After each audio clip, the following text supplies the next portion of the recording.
Hello and a big warm welcome to each and everyone watching this video.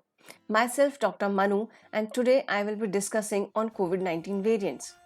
2020 came up with a new thing which the world had no idea before, COVID-19. We learned a lot of things about COVID-19 virus. We learned what is isolation, what is quarantine, social distancing and whatnot. From then till now, we have come a long way in understanding the virus and dealing with it. But 2021 wasn't easy.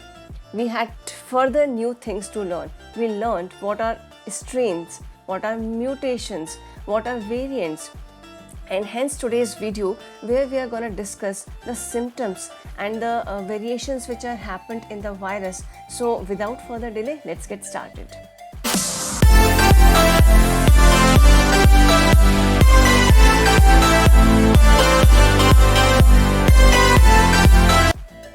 Before starting this video, let's understand what is virus first. A virus is a very small, very minute thing which comprises of basically only two things. There is a nucleic acid, the genome of the virus which is there inside, which can be a RNA or a DNA. And then there is a protein coat called as capsid outside which protects this genome.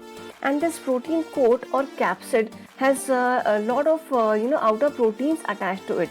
With the help of these outer proteins which are attached to the capsid, this virus gets attached to the host cells. So this is how a virus looks in a closed loop. Now what is the whole thing about this SARS-CoV virus 2 and why was it named so? Why was this particular virus named as SARS-CoV-2? Let's understand the name and the details and some fact check about the virus. It was called as SARS-CoV-2 because it caused severe acute respiratory issues to the patient. So this virus was called as severe acute respiratory syndrome, coronavirus 2, and it was called as 19 because it started in 2019. The first fact check is that it's a zoonotic virus. Coronavirus is a zoonotic virus. Now, a zoonotic virus means that the virus spreads from animals to human beings. And the size is really small. It is only 120 nanometers, 0.12 microns is small. We can't even see it with our eyes. The incubation of this virus, the incubation period is 2 to 14 days. Now, what do you mean by incubation period? Incubation period means the time when we infected the virus to the time when actual symptoms appear. Now the time range is 2 to 14 days, but there will be hardly any people who will show up symptoms in 2 days and hardly anyone who will show after 14 days. Most of us will show symptoms after say 1 week to 10 days of getting infected. Another fact with coronavirus is the most common symptoms associated are fever, dry cough, tiredness and shortness of breath. The virus which is there in the body even after we get healed can stay in our saliva for up to 49 days. Yes, so most of the people think that their tests have come negative and they have recovered from the virus, but the virus can still be there in our body till 29 days, and hence we need to take few precautions for our safety and for the safety of our loved ones. This thing, the whole story started in 2019 in Wuhan when there was a first case of a cluster of pneumonia-like symptoms appeared in Wuhan and was reported to WHO on 31st December 2019. So WHO came to know that there are a cluster of people who are having influenza-like symptoms in a city called Wuhan in China. After that, it spreaded like anything, and by March 2020, by 11th March 2020, WHO had to declare corona a pandemic. And that was the time when we had no vaccine, we had no treatment, and we had no immunity to handle this. Now, how come a disease which was there only in one part of the world spreaded like anything, and why it was termed pandemic? Let's try to understand these basic terms first. What is an endemic? When it started in Wuhan, it was an endemic. It was a disease which was limited to a particular population in a limited geographical area of the world. It was only limited to a particular country. But when this endemic just outbroke, how come it endemic just outbroke? Because the number of estimated cases, the number of the cases which we had anticipated, it just outbroke, and the disease couldn't be controlled with the help of whatever medication and line of treatment that was available that point of time. The number of cases that were expected should happen, it just outbroke, and the number went really high. After this outbreak, this disease turned into an epidemic because large number of people, many more than it was expected, within the same community and population, it was spreaded. And then slowly, within few months, this epidemic turned into a pandemic. Pandemic is when the epidemic spreads over multiple countries and larger continents. That's how a small disease which started in one corner of the world has spread all over and turned into a pandemic. So by now we have learned a lot about the symptoms which this COVID-19 has caused, and as per our understanding, now we have categorized broadly, we have classified these symptoms into three parts. We have classified them into like some most common symptoms, less common symptoms, and some serious symptoms. So one by one we will try to understand what are these symptoms. Some most common symptoms which every other person who was infected with the virus came up with. These symptoms were like fever, tiredness, and dry cough. After that, there were few less common symptoms which not every person had, but yes, most of them, they had either, just after contacting the virus or few days after that. It included body pain, muscle ache, and sore throat, diarrhea. Conjunctivitis was not very common with the first strain, but after these new variants came, conjunctivitis also came under the list of common symptoms. Headache was less common initially, and then it became very common later on. Loss of taste and smell was also less common initially, but later on it became very common. Rashes on skin, fingers, and toes was very common symptom.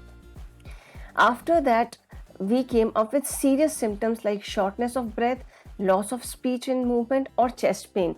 See, till a patient was having less common symptoms or more common symptoms, we can handle the situation with the help of glucometer at home by regulating a patient's sugar level, with the help of an oxygen oximeter where we can check the current oxygen level of a patient. With the help of video consultation with a medical specialist, we can handle the situation and the patient can get cured at home.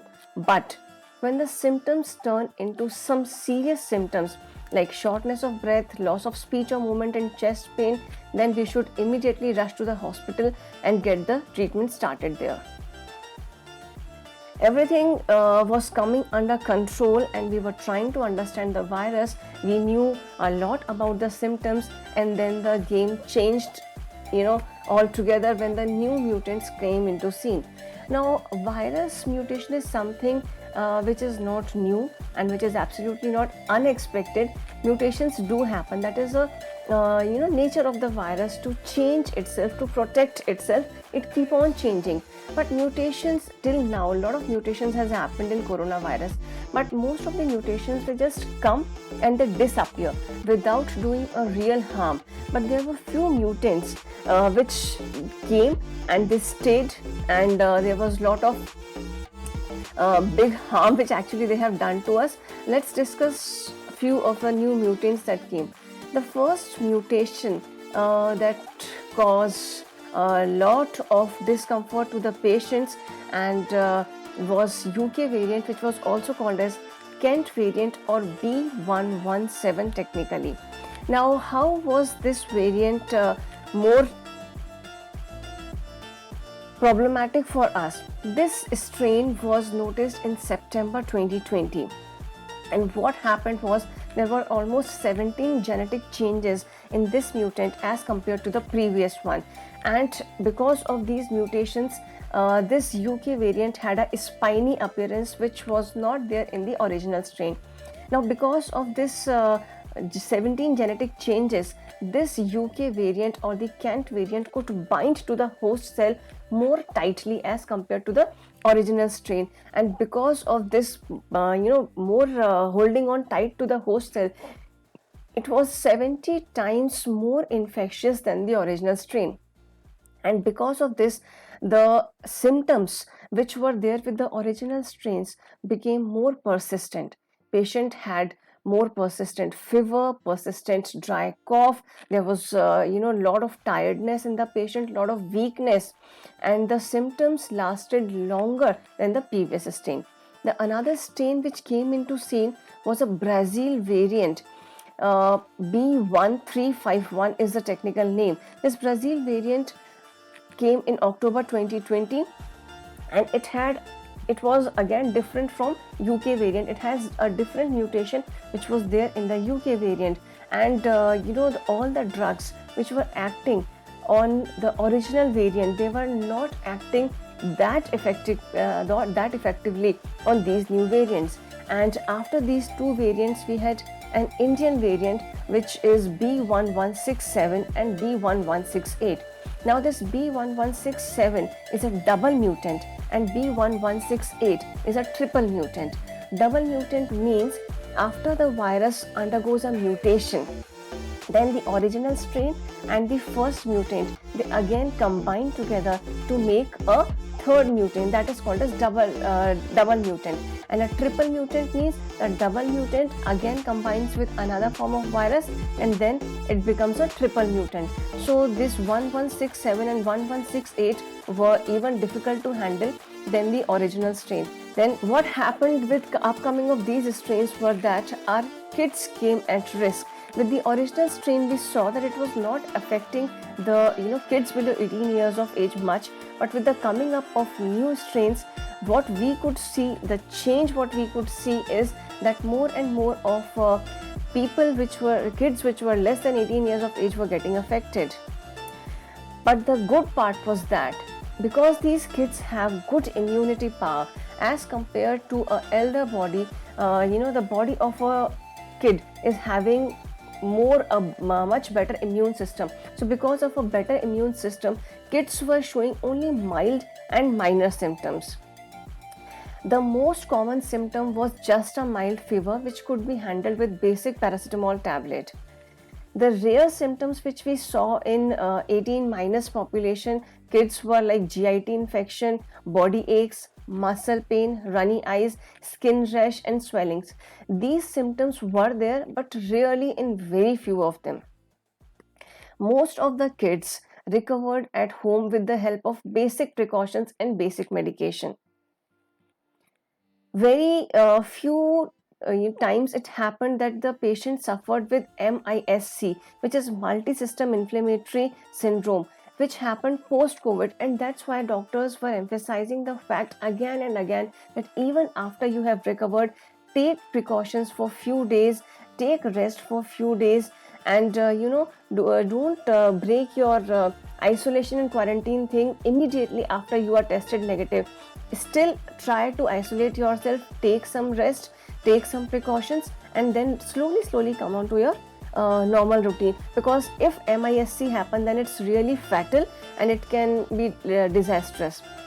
We have to just to protect our kids from new strains or from the original strain, we don't have to do anything special, but we just have to follow the basic precautions of social distancing, putting a mask whenever we wearing whenever we walk out, and washing our hands. Just follow the basic precautions and we can safeguard our kids. And safeguarding kids is even more important because there are vaccines available for 80 plus population, but there are no chances of any vaccine coming for kids till 2022. And not only protecting them physically is important because of the situation outside. All the kids are packed at home and there are absolutely no physical activity. All these things and the situation which is going all around, it hampers their mental well-being as well. So we have to support, as parents, as elders, it's our moral duty not only to support them physically, like not only helping them to safeguard from the virus, but we also have to support them. We have to engage them positively in multiple number of things so that we can support them mentally as well and maintain their mental well-being as well. Now the question is, what is our government doing when there are a lot of mutants coming and so many people dying from it?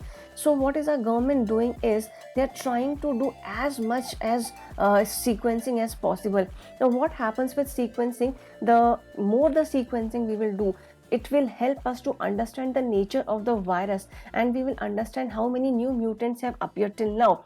Sequencing helps us to understand the virus more, and it will help us to deal with the new strains even in a better way.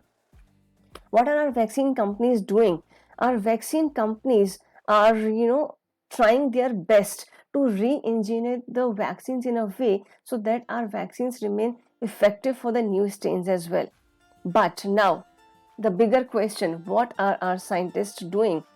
Our scientists are quickly trying to detect and understand the new variants, because the way we are handling the original strains might not work with the new strains. So our scientists are quickly trying to detect what are the new changes happening in the new strains. After detecting, it will be helpful for them to understand that whether the current viral tests which we are doing to detect the virus are still effective for the new variants. Also, they are trying to understand that the medication we are using are effective for the new variants or not, whether the current vaccines which are available are effective or not. So our government, our scientists, the vaccine companies are all trying their best to make sure that we are able to fight with this pandemic in its best way possible. But how do we support them? What should we do? See, everyone is doing their best part, but what should we do? We don't have to do anything new, but we should do what we are doing from the last 1 year. Just follow that thing in even a better way. Here I am giving 5 pointers what to do, like maintain social distancing, the same 5 pointers which we have been following from the last 1 year. We have to do it even more effectively now. So I am giving these 5 pointers again and repeating these 5 pointers, that we are not supposed to miss any one of them if we want this virus not to spread and stop right away. We have to maintain social distancing. 6 feet is the minimum distance. We have to avoid crowded places and make sure that there is always we are there always in well ventilated places. Then the next pointer is we have to wear a mask. There is absolutely no option we have. We have to wear a mask. If possible, always wear a cotton mask also on top of a surgical mask whenever stepping out. Mask is our lifeline these days. Pointer number 3, wash hands with soap and sanitizer. Whenever you are receiving any material from outside, for any emergency, if you have to step out, whenever you come back, do wash your hands with soap and sanitizer. If you have gone out for some emergency and you have to step out of your home, keep on cleaning your hands with sanitizer again and again. Do not neglect even mild symptoms these days, and quick medical help you should take. See, a lot of doctors these days are available for video consultation, so it is better not to avoid even mild symptoms and thinking, oh, it must be a regular fever, I must be sitting in the AC, that's why I have caught a cold. Better take a medical consultation with a doctor on a video call and keep a track of even mild symptoms. The earlier you handle the symptoms, the less will be the mortality rate, the less will be the damage caused. The next and the last is get vaccinated ASAP. I'm getting a lot of queries these days where patients are calling and asking, is this vaccine okay? Is that vaccine okay? Should I wait for the vaccination? Please do not think about anything like that and get vaccinated as soon as possible. A vaccine can really save a life, whether it is this vaccine or that vaccine. Don't think about whether this is effective or that is more effective. All the vaccines are good enough to safeguard us from COVID-19, and it has been documented by now that a patient, even after getting vaccination, patients can get affected by virus, but the damage cost is much less. So please do not avoid vaccination and go ahead with it. Thank you all for your patient listening. So that was all for COVID-19's new variants and its symptoms. If you like this video, then do not forget to like, share, comment. If you're not a subscriber, then please do subscribe to the channel, and I'll keep coming with the new content over here to keep you updated. Do press the bell icon so that whenever I put a new video, you'll get the notification. Thank you so much. Bye-bye for the day.